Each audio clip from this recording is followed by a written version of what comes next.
So let's talk some more about the breakouts on the Intelligo platform.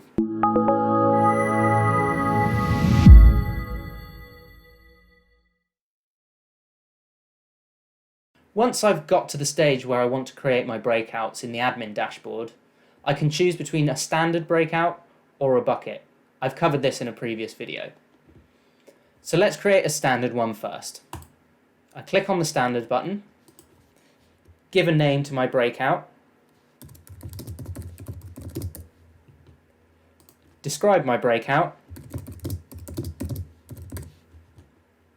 set a start time for the breakout,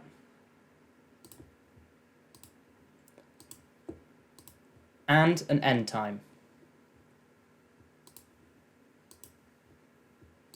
I can set a moderator for the breakout, which can be a registered user from anywhere on the platform. I'm going to set my colleague James. I can also set a speaker, who is different to a moderator in that they gain early access to the breakout room, but they can't decide whether people are allowed to speak or not. This is an important distinction.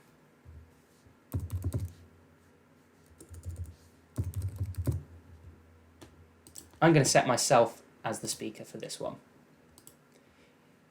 In the maximum publishers box, this is where you decide how big your breakout room is in terms of participants. The platform supports up to 30 people, and it will dynamically resize everybody's camera for the best fit. For this session, I want to have 12 people publishing their camera because I think 30 is a bit too many. I can also set up a feedback form to be triggered at the end of the session as people leave. For this one, I'm not going to collect any feedback. I can set a partner, so if you've got a sponsored breakout session, you can put your partner's logo in the session.